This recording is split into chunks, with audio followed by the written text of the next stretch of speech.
If you're someone that's just getting started and you still are working a full-time job and you're trying to get into this whole entrepreneur space, tell people that. Be authentic as possible, because that's what people want. That's what they respect, and overall, that's how you're going to win. Personal branding, entrepreneurship, building your circle of mentors.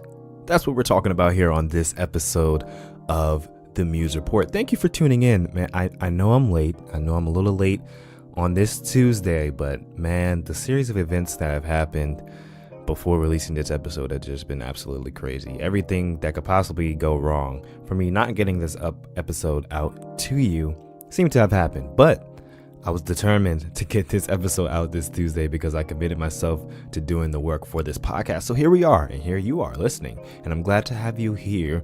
In this episode, we have special guest Casey Adams. He is the CEO of Build Your Empire. If you're into entrepreneurship, you might know something about that name. You might have seen it before, heard it before. He's also the CMO of the MOTI Chat App, which is a consulting app, which he talked about a little bit in this episode as well. The thing that catches you is he's only 18 years old. That's right, the CEO and CMO of two companies at 18 years old. So that's how you know this man is about his business, and he just completely breaks down how he got to where he is, his story from starting literally from just being a normal kid in high school to where he is now, talking to some of the top entrepreneurs and most wealthy people in the world. So I know you're going to love this episode. Screenshot that phone, share it with your friends, your family, your followers, and show me that you're listening. I'll shout you out on our Instagram page. You can even follow us on Facebook as well. But we're going to get into this episode with Casey Adams. Theme music, here we go. Loading. Extra, read all about it. It's a case study for success. Be teachable. What better way to learn than to just ask? The learning process becomes a journey. Turning dreams into realities.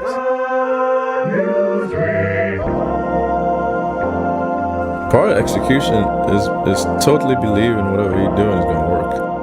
What are your passions and what are your gifts? And that's where it really starts. Chances are for taking. Take a chance on yourself.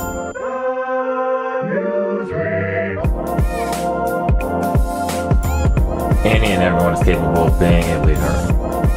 You're not going to have all the answers immediately. Mentors to expose you to things that you otherwise wouldn't know. It was all I thought about and dreamed. Like I would literally get up in the morning, practice, because I knew the time would come. Just do it.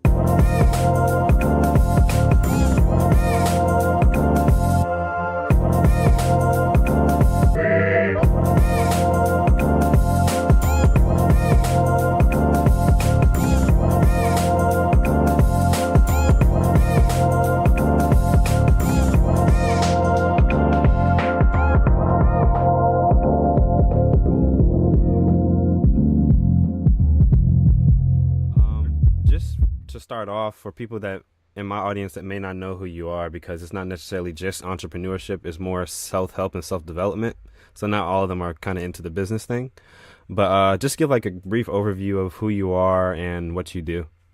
Yeah, man. So first off, thanks so much for having me on the show, man. And my name's Casey Adams, and I'm 18 years old, currently living here in Phoenix, Arizona, and I'm the CEO of a company known as Build Your Empire, which is an entrepreneur incubator and also a interactive learning training platform that helps entrepreneurs get the right content from the people that need it, right? So Build Your Empire actually started, me and two partners acquired the brand around 8 months ago, yeah. And we bought the entire brand, which has 1.5 million followers on Instagram, the email list, every right to the name Build Your Empire. So we acquired the brand, and over the last year, all 2018, we've been taking the initiative and actually restructuring the brand and actually seeing like, all right, where can we fit this brand into the market in the most effective way? So now we have the whole Build Your Empire house, which is an entrepreneur incubator, like I said, where we have an event every single quarter here at the house. And moving into 2019, we have our first event January 19th and 20th. But that's something I'm super passionate about, is just throwing events, which we'll get into about how and why I started to do that. But yeah, man, Build Your Empire is really all about showcasing world-class entrepreneurs and doing that through events and content, but then also our learning platform, which is a membership access site. But yeah, man, that's my major focus. And then real quick before we continue, man, I'm also a CMO of a company called MOTI Chat, which is a consulting app, and it's a peer-to-peer consulting app that literally lets you on-screen invoice people through the app. You get paid for your time, and you can also really just document your conversations with the consultants that you're talking to. So it's just a consulting app that we're partnered with here at Build Your Empire, and that's something where I spend a lot of my time. But that's just where I spend majority of my time on top of my podcast, which is a top 25 business podcast. Yeah, I definitely want to get to that too. So Build Your Empire, did you start that from the ground up yourself, or was that something like you kind of acquired? So we acquired it, man. It was we bought the whole entire brand, Instagram page, everything that has to do with it. Oh, and then you kind of just reshaped it yourself. Yep. We kind of are in the process still to this day, is like rebranding. Like if you go to the Instagram page now at Build Your Empire, you'll see that there is like new content over the last month, like new colors, I've seen structures, new like videos, new people. It's just fresh new content because we're actually building a brand around it. And it's not just like a motivational, inspirational page now, and it's something that really has value and really has core information. Yeah, I was wondering about that because I feel like I've seen Build Your Empire for a while now, but then I started seeing the kind of flip, and I've looked at the page to kind of see the whole aesthetic of the page kind of starting to change. It's more consistent and all that stuff. So yeah, I've been noticing. For sure, man. I appreciate that. So also just a brief kind of story of where you started and like how you got to the point that you are now being the CEO and CMO of two companies. Yeah, man. So I mean, first off, it's been a crazy journey. I'm 18 now, and when I was 15 years old, that's when I really dove into this whole which is crazy within itself. First of all, you're only 18 years old. How old are you, by the way? I'm 20. Okay, dope. So hey, man, we're both young. Yeah. But when I was 15 years old, I've always been an athlete my entire life. I grew up playing hockey from age 3 to 13. Played hockey for 10 years, and always loved sports and just the whole aspect of being involved with the team. So when I was 15 years old, I went from hockey to lacrosse to football, and playing football was something that I never really got into until like 8th or 9th grade because hockey has just always been my core passion, and then lacrosse was sort of like hockey but on grass. So it's always thing growing up. I had no really idea about what I wanted to do after high school. But one thing I always say is that people always ask me like, oh, like, did you plan on being an entrepreneur, running a company? And the answer was yes, because I was always figuring out strategic ways to make money, whether that be selling things or flipping things or reselling shoes or whatever that may be. But I would always, whenever I got handed a piece of paper at school where it's like, what do you want to be or what do you want to study? I would always just circle that box, business. I had no idea what it is. School didn't teach you about it. School doesn't bring in like business owners, or especially where I'm from in Richmond, Virginia, right in this little small town called Chesterfield. So there was no like business, I would say, embodiment that would always just pop up. So it was something that when I was 15, I had a super bad neck injury playing football. And it was something that completely changed the direction of my life. It was literally the first day of hitting practice.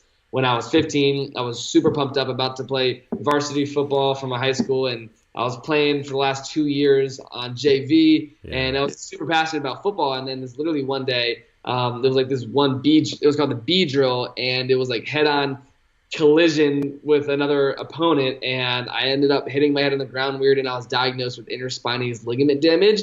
And that was something that the day after that injury, I go to the doctor expecting really nothing but, all right, like it'll probably be a couple of days and you'll be good. But it was one of those injuries that sort of caught me off guard, and I had to be in a neck brace for 25 weeks. I was told that I could never play football again. I could have almost been paralyzed. And it was that moment in my life that, looking back, was like the blessing in disguise. But during that time, that's when I got depressed. I didn't know what I wanted to do. I literally got my passion pulled away from me, which was football, and I literally just had to change and pivot the direction of my life, like overnight pretty much. And it was then that I went through that 25-week period that I started seeing ads of people like Ty Lopez or Gary Vee or Grant Cardone. I really just dove into this whole self-development space and picked up my first book from Gary Vee called Crush It, talking about personal branding and social media. And it was during that time frame that I really was able to pivot my mindset and pick up books like Think and Grow Rich. But prior to that, I wasn't reading. I wasn't in this whole self-development space. So it was that 25-week period that was really laid the foundation for myself moving forward. Wow. Okay. That is really interesting how like that point in your life can just like completely pivot the direction that you thought you were going to go into, and then it just opens the door to something even bigger.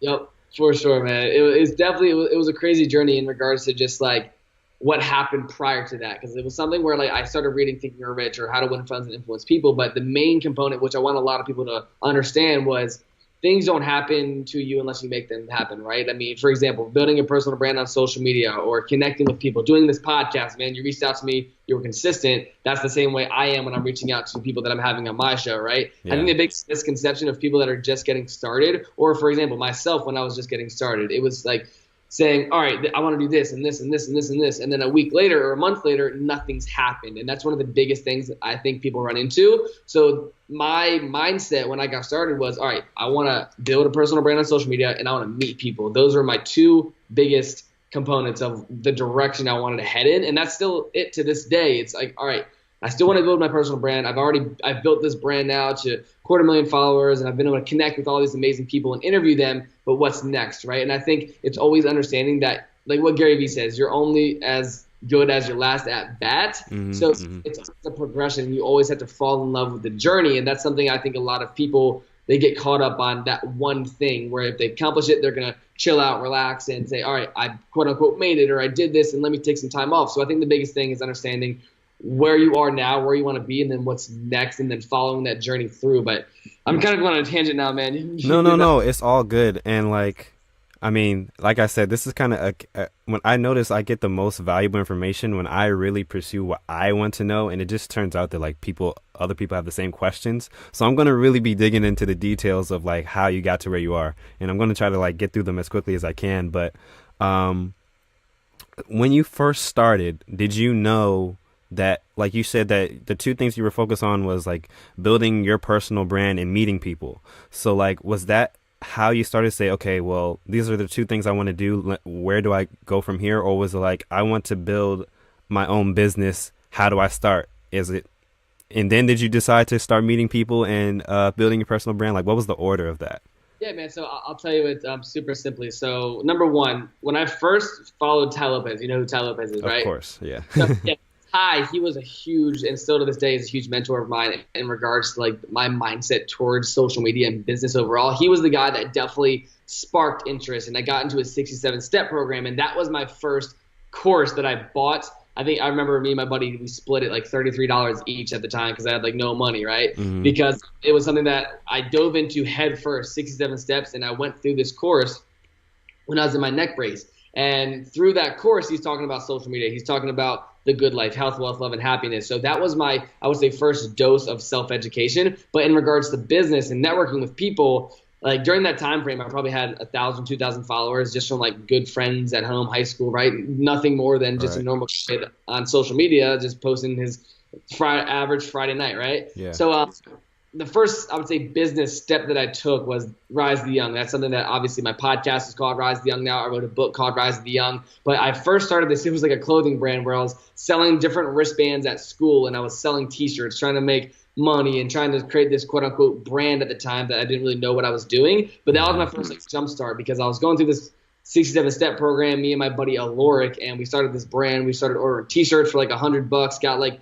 50 of them or whatever it is. And that was my first step. And that's when I started posting on social media. Like if you go way down on my personal Instagram page, you'll see when I had these shirts come out in like 2016, when I was like, yo, go check out these shirts. Oh, yo, if you're at Manchester High School, which is where I went to high school, I was like, let's buy a wristband, $5 or whatever. And I was getting them for like 13 cents or like, I was just selling them for at school and trying to make a couple of dollars, right? But that was my first step into trying to build a social media brand or any type of brand through social media. But the biggest pivot for me, which I'll get into, was saying like, all right, I can sell these wristbands at school. I can connect with people locally, but based on what Gary Vee was saying, how can I actually build a brand that has value, that I can actually build relationships from? And I've always knew that I wanted to run a company. I always knew that I wanted to build a brand, and I was very confused at the start. And I think a lot of people are, because I was looking at e-commerce, I was looking at Forex, I was looking at Amazon, I was looking at social media marketing, I was looking at stock trading, like all these different avenues of like mentors and gurus or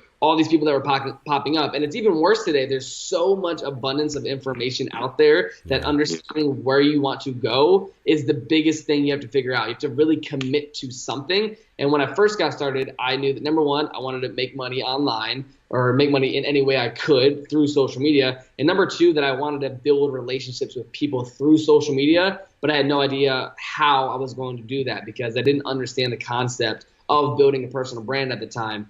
But the biggest thing to kind of keep this answer simple was I started doing affiliate marketing. That was one of the first things that I got into. I was selling this program called Online Sales Pro, and it was like an email automation software that I was just selling for like $37 a month to people, and then I was making $20 a month residual. So I ended up selling like 50 of those memberships through my Snapchat at the time because I built this whole Snapchat, I would say, group. It was like 500 people following it, just through like me going into forums and saying, hey, follow my Snapchat account or do this or do that. And I'll do book reviews. And I was literally just like giving book reviews on my Snapchat, but then having an offer in there. But that was like my first ounce of, number one, first money I made online through Online Sales Pro. And number two, that's when I really started talking to the camera, to my phone, and actually coming home from school and saying like, all right, let me try to do some sort of promotion online and post something on my Snapchat. And it was super scrappy at the time, right? And I think it's always those stories that kind of make it worth it because I learned a lot through that process. But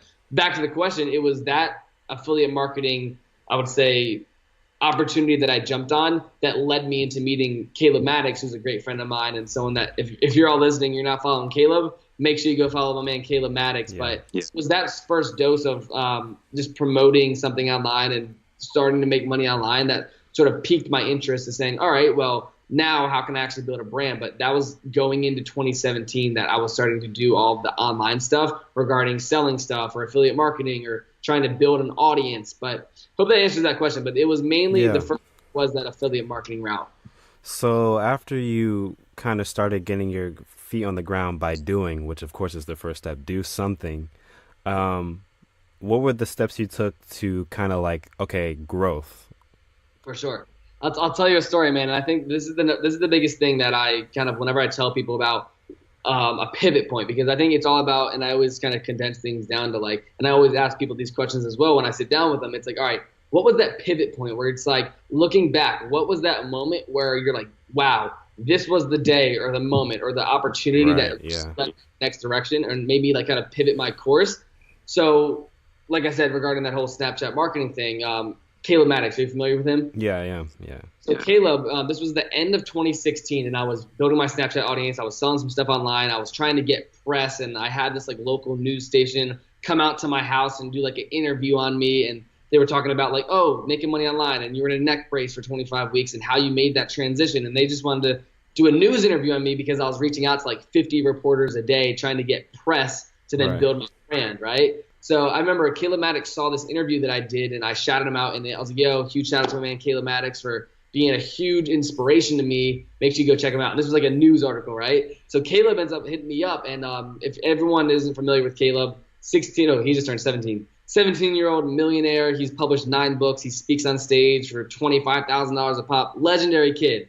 And he was a huge inspiration to me, but he invited me out to this event in San Diego on January 13th, 2017. He's like, yo, I've been following you, and I probably had like maybe 5,000 followers at the time, 5 to 10,000. Don't really know the exact number, just from like building a brand and messaging a bunch of people and all that sort of stuff. But he's like, yo, come out to San Diego and speak on the stage about Snapchat marketing and just kind of tell your story about how you were in your neck brace. So get this, like at that present moment, I've never been to California. I've never been on a plane. I've never traveled anywhere outside of the East Coast, and my family's never traveled. We never traveled when I was growing up. I literally didn't go on a plane until I was 16, until I could personally pay for it. So it was one of those opportunities where I was like, what do you mean come out to San Diego? Like, are you – I didn't really understand time because I've never done anything like that before, right? Mm-hmm. So I had to tell my parents because I was a sophomore in high school. I was like, yo, like – my buddy Caleb, who I met on social media, wants me to come out to San Diego next weekend and speak on this stage. And parents were super confused. And I think a lot of people, if you're listening, I'm sure if you're younger, it would be the same reaction, right? Most parents would be like, what? Who's this guy? Like, what? So they're like, no, but if you pay for it was my dad. He's like, oh, like, you're not going to go alone. But if you pay for my flight, I'll come with you. I was like, all right, fine, let's go. So I literally just ended up literally impulsively bought the plane tickets and I sent it completely to San Diego. A week later, I'm going to San Diego. I'm super pumped up to meet Caleb Maddox, to meet Dan Fleshman, to meet Jeremy Haynes and Gerard Adams, all these guys that I was currently watching inside of Ty Lopez's social media program, because at the time I was going through that I literally get to this event on 13th and 14th of January 2017, so almost 2 years now. And it was just the most amazing weekend of my life. I got to meet all these people. I got to actually sit down and talk to all of the speakers. And it was just a huge transition that I've never had before in regards to like meeting people and genuinely connecting with them. So long story short, I go to this event, have an amazing time, speak on stage, super nervous. It was my first event I spoke at. And it was probably like maybe 100 people in the room. But I would say that opportunity of Caleb inviting me to San Diego and me just going for it and not even thinking about it and trying to second guess myself, booked plane tickets to San Diego, crushed it, and then I got home. And I think a lot of people hearing that story, and this is kind of just this is leading into the pivot point. Mm-hmm. I get to this event, I'm super pumped up, and I was like, wow, this event was amazing. And I was just sitting there thinking, like, 8 months ago, I was in my neck brace. I was on the football field. I was living a completely different lifestyle and a different mindset. So I decided to reach out to Ty Lopez, who, like who I said before, he was a huge mentor of mine, still is, and I took his programs, and that was the main pivot point of my life. So I ended up DMing Ty Lopez, and I'm like, hey, Ty, and prior to this, I've probably reached out to him 5 to 10 times. He never saw my messages on Instagram, and I wasn't verified on Instagram. I didn't have hundreds of thousands of followers. I was just this young kid who went through his program and had some success with it, right? So I was like, hey, Ty, 8 months ago, I was in a neck brace, depressed, got injured on the football field, and your course has absolutely changed my life, and I just want to say thank you. I just spoke at this event in San Diego, and like I said, you changed my life. And I just sent him this message of gratitude, sent him a message the day I got home from this event. He ends up hitting me up like 20 minutes later over Instagram. He's like, what's up, kid? Or what up, Casey? Tell me more. So I sent him this little paragraph, no longer than like 5 to 7 sentences, and awesome. Come out to LA and let's shoot a video and let's do it. So I was like, what do you mean? What? So he's like, here's my number. He's like, I'm going to fly you out to LA and we're going to shoot some videos for my program and do an interview.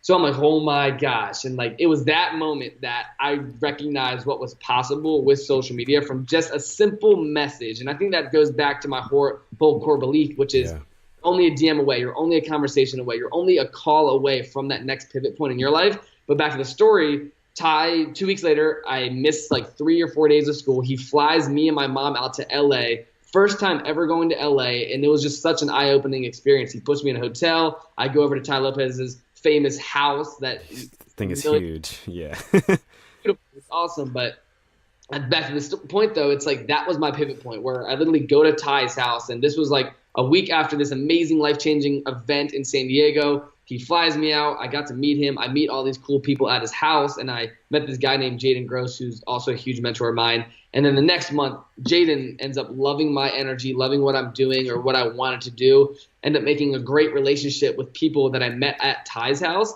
And then I got flown out to LA the next month from a great individual such as Jaden Gross. And my whole mindset after that was, I need to be in LA more. I need to connect with people. I need to build more relationships because that's where the opportunity is, right? Mm-hmm.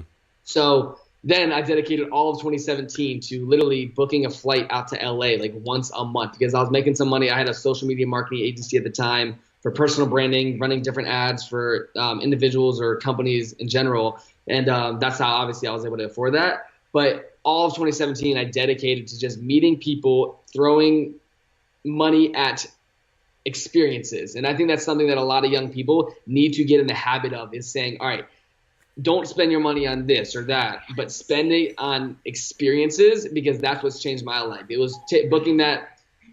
Hey Siri.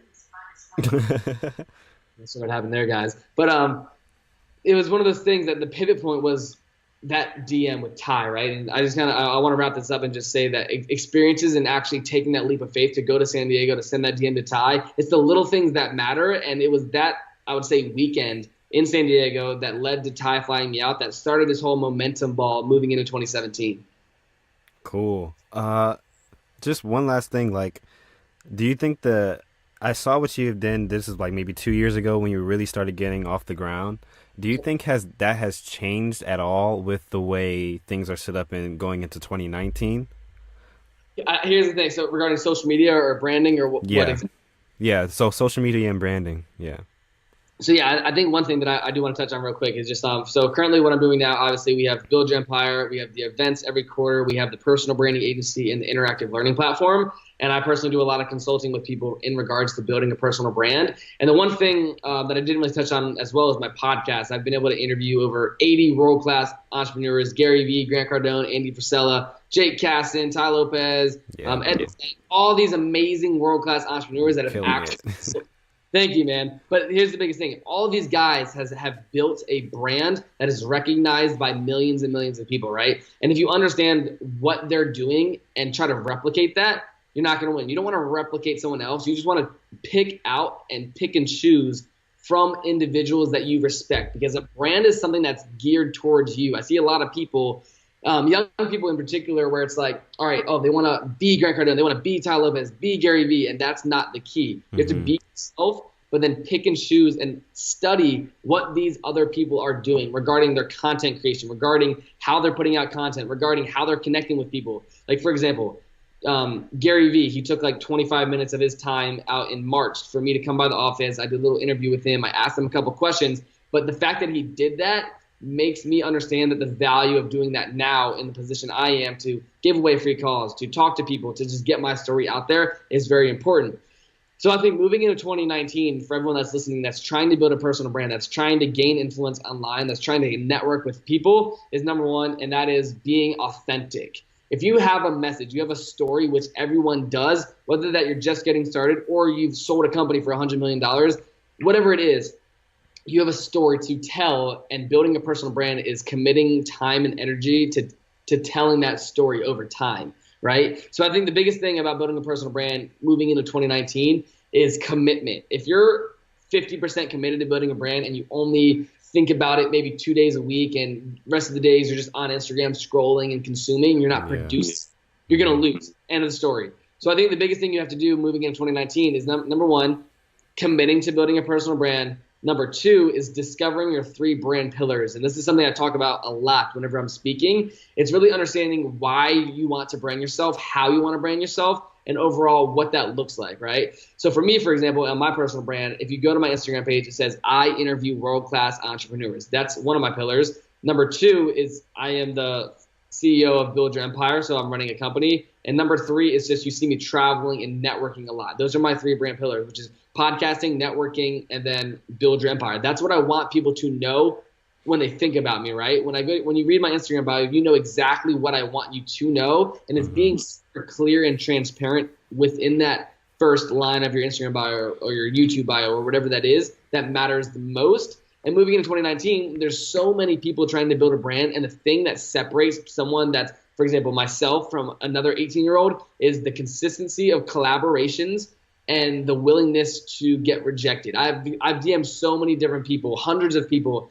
Some of them have said yes, some of them have said no, some of them have never responded back to me, right? But it's the people that said yes, like Grant Cardone, like Ed Milet, like Andy Frisella, that have helped craft my brand and build it over time, right? So it's really saying that it's really comes down to a numbers game. If you want to, for example, interview more people, reach out to more people. If you want to get more business, make more calls. If you want to get more opportunities, you need to create them by being in a place that creates opportunities, such as networking events, such as networking groups on Facebook, whatever it is. Building a personal brand comes down to laying out your story over time and doing that in a fashion that's authentic, right? Gotcha. So to keep it simple, to kind of give you 3 core tips, it's committing to building a personal brand, finding your 3 pillars, which is understanding the ways you want people to know you. And number 3 is, like I said, the collaborations. Every person I've interviewed is a collaboration. Every person that I hop on a MOTI call with, which is an app that I'm a part owner in, that's a collaboration. So it's just understanding and picking and choosing how you want to be known, and then committing to branding yourself that way that will allow you to win. But there's a lot of logistics and in-depth strategies that we can also get into. But the biggest thing is just understanding that you have to commit. So as far as someone who is starting something such as myself, you said you started selling wristbands and things like that. Did you start branding yourself as a company owner from then, or did you wait till you had some type of resume to start saying that like I'm this person or whatever? Great question. I think the biggest thing that, especially if you're just getting started, is, like I said, it's being authentic, right? So, for example, when I first got started, I didn't have Build Your Empire. I didn't have the Rise Down podcast. I wasn't a part owner in MOTI, which is an app, right? So I think the biggest thing when you're getting started, when building a personal brand, is it's not about the titles. It's not about the companies you own. It's not about the things you've done. Obviously, that will help you gain credibility, but it's about your story and the way you convey yourself. For example, if I watch your Instagram stories, if I watch a YouTube video or an Instagram post, how does it make me feel? Because the people that are winning are the people that make people feel a way that they want them to feel. For example, when I think of Gary Vee, you feel and you think about patience, you think about execution, you think about the long-term strategy that he's playing. So, and they give you these certain things to feel. When you think about Grant Cardone, you think about sales, you think about money, you think about all these things because they want you to feel that way because that's what they've crafted over time in their brand. So I think the people that are winning, and the thing you need to do when you're first getting started is not to feel like you need to put on this persona and brand yourself as X, Y, and Z, and you're running this or you're doing this, but to actually just keep it real. If you're someone that's just getting started and you still are working a full-time job and you're trying to get into this whole entrepreneur space, tell people that. Be authentic as possible because that's what people want. That's what they respect, and overall, that's how you're going to win.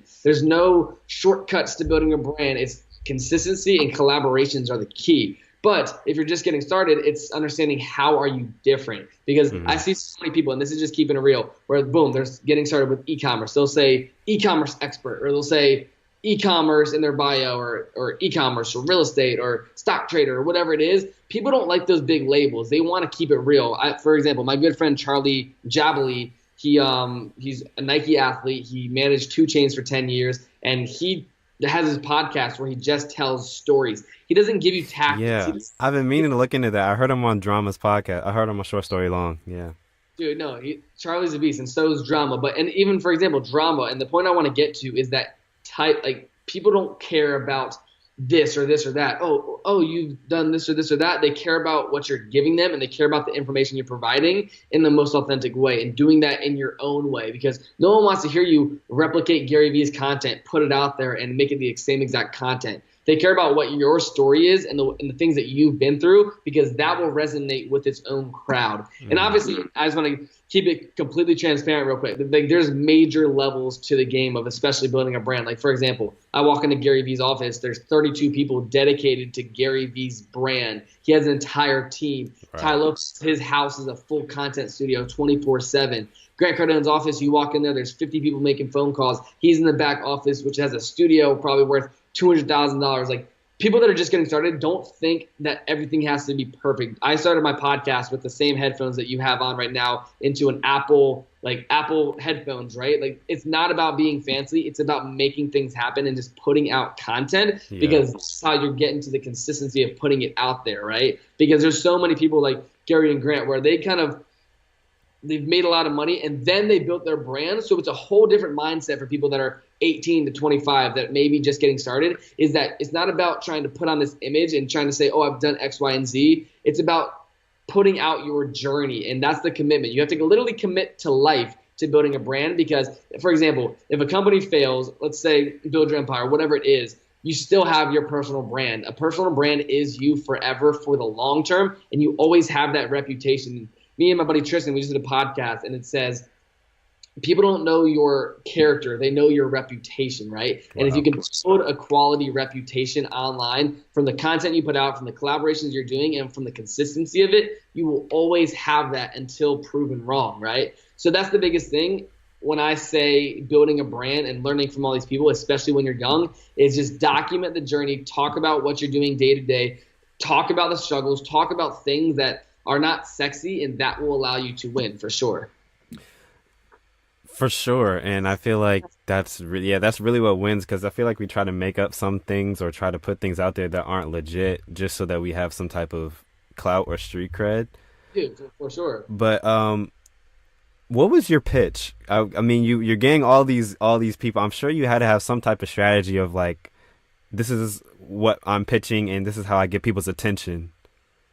For what? For interviewing people or what? Yeah, so like all the Gary V's, Gerard Adams, Grant Cardone, like there had to be some type of pitch, right?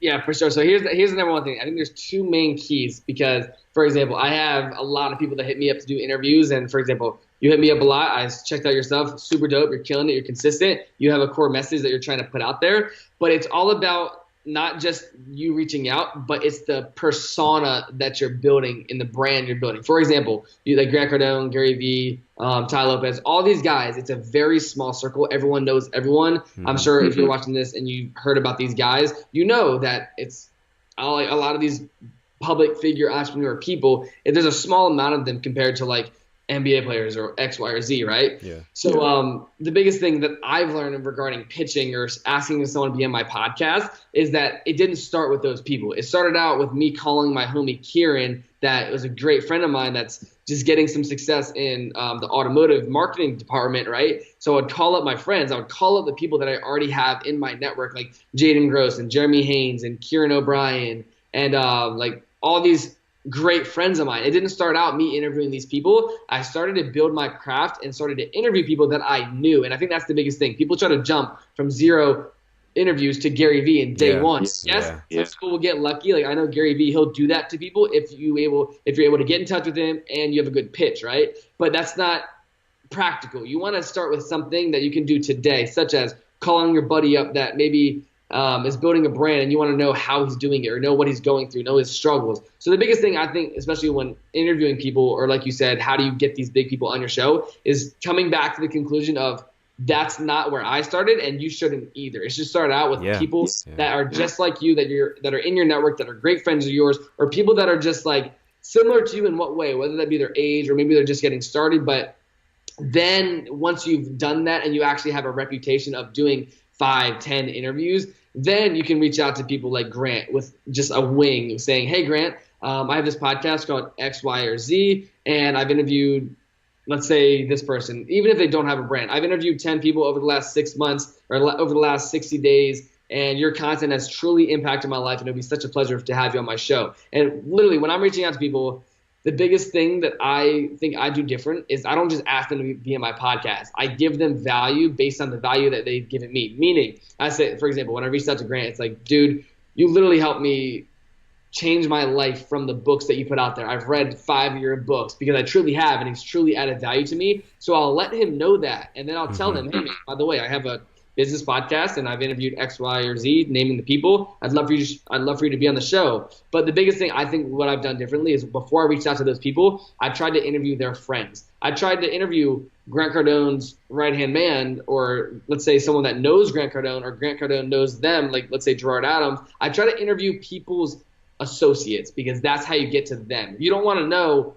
Drake personally. You want to know Drake's right-hand man because that's how you can get to build a relationship with Drake, right? And that's just cool. But that's the mindset I go into with everyone I interview is how can I interview people that are in their circle of influence that they actually know and respect? Because now, whenever I talk to people like Ed Milet or Dean Graziosi, I've interviewed all of them now to the point where they all know my name. They all know that I've interviewed all of their friends. So it's something that you don't want to go direct to source. You want to interview their friends or people that they know so that when you're reaching out to them, that you can say that you've interviewed their friends because then they're more likely to do it just based on the association they have with those people. But just to kind of wrap this up and talk about just the value of pitching or getting people on your podcast, number one, it's don't start off with the huge names. Don't try to. I mean, you can, and obviously I want everyone to reach out to every single person possible, but start off and be practical by interviewing people that are in your network already, and don't try to completely reach out and pull them back down to you and try to say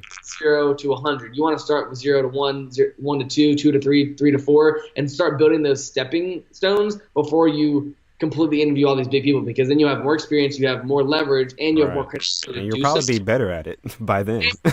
Like you don't want to go to the top and suck. Like, dude, I learned that the hard way, man. I've had like the first like 15, 20 interviews I did, I tried to like completely script them. I tried to have question. And nowadays I literally go in, but nothing but a conversation. I have no questions. And that's the strategy that I've learned from doing interviews, is just keeping it real and making it a conversation. And that's the strategy I use. And people love that. Like I remember Andy Frisella, after I interviewed him, he made a podcast and he's like, dude, this young kid, Casey Adams, he was one of the best podcast interviews I've ever had. And I was like, oh my Lord, like it made me feel so good. I was like, he was so prepared and he was so like on it. And I'm like, dude, I just like went in with nothing but an attitude to get my questions answered and then a provide genuine guys curiosity. Curiosity, you know, it's an open-mindedness and a willingness to listen. I think that's what wins. But I know we're kind of going back and forth here now, but I think the biggest thing regarding pitching and getting people on your podcast is, number one, DMing people. If you want to get the big people on, I know that I said don't start with them, but you should definitely reach out to them no matter what. Send Grant Cardone a DM. Send him 10 DMs, you know, like let him know. Like, for example, practical tip. If you reach out to Grant Cardone today, Grant Cardone knows me. I've interviewed him. Hey, man, I interviewed at Casey Adams 1 today. He said great things about you. I would love to have you on my show. You provided so much value to me, and it would mean a lot. If you do that, you have 10 times more likelihood of him saying yes because you gave him an association. You've said something to him that will reference something that he already knows, which will then give you a higher likelihood of getting a yes. And that's just something that super practical that people can take away and implement in their own way. But that's something that I think is just for sure a key strategy is getting people's associates on your show before you get them. Got you. Last question before we close. Yep. What is your overall goal of what you're doing, what you're building with Build Your Empire, what you're doing with your personal brand? What is your overall purpose? Because I feel like that's really the overlooking thing that kind of influences all your little decisions every day. Totally, man. So to kind of keep it simple, I think simplicity wins always. And I think for Build Your Empire, I know Build Your Empire is something very important to me. That's something obviously I'm putting all my time into right now. And it's number one, building a world-class events business that puts on the most badass entrepreneurial events in this whole space. So for example, we're going to be having Build Your Real Estate Empire Masterminds, Build Your E-commerce Empire, Build Your social media empire, Build Your music empire, all these different niche markets of people and influencers and just people that are winning in their space. My goal and our path is to create those smaller niche events to provide value to people and doing it in a way that integrates culture with entrepreneurship. So that's the main focus. And then also building out our whole interactive learning platform, which is the Netflix for entrepreneurship content, meaning we're going to have a personal branding backend through a system called Lightspeed VT, which is Brad Lee's company. And it's really building out that whole back-end interactive learning platform where we're going to be bringing in the best of the best mentors that I've interviewed and putting them into our system to actually teach you real practical tips about building, scaling, and growing a business. So that's something we're super passionate about. And then with Build Your Empire, something that we recently partnered with is the MOTI app. And that's something that I'm very passionate about because it's such an amazing application regarding consulting, and it's just revolutionizing this whole consulting industry. So my goal with MOTI is to really take that to the next level. We're actually in a process of raising some money for it right now. So that's something that I plan to do within the next 3 months with MOTI.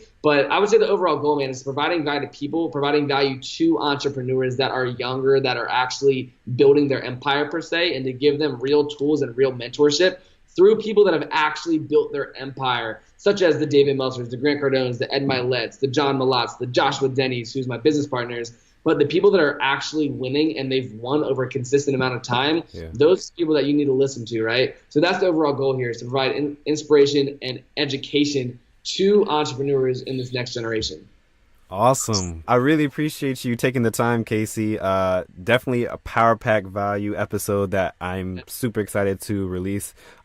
Keep doing what you're doing. You're a big inspiration to me. I mean, we're basically the same age, and you show me I'm like, if Casey could do it, then, you know, that gave me inspiration to like pursue my dream as well. So keep doing what you're doing. You're inspiring so many young people, man.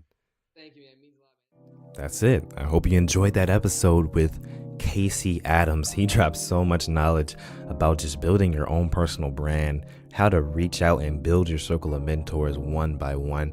I know I learned a lot. I hope you did. If you liked it, give it a 5-star rating. Put even a review down there. Tell us how you liked it so that other people could see what the show is about and possibly be interested in it as well. So thank you guys for listening. I apologize for being late with this episode again, but I released it, and I just hope that it was worth the time and the stress of trying to get this episode out.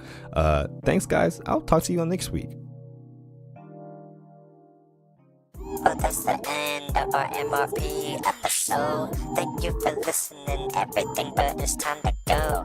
We'll have a new one for you next week on the flip side. But until then, don't kill the vibe. Subscribe. Don't kill the vibe. Make sure you go ahead and subscribe. Don't kill the vibe. Make sure you go ahead and subscribe. Don't kill the vibe. Make sure you go ahead and subscribe. Don't kill the vibe. Make sure you go ahead and subscribe.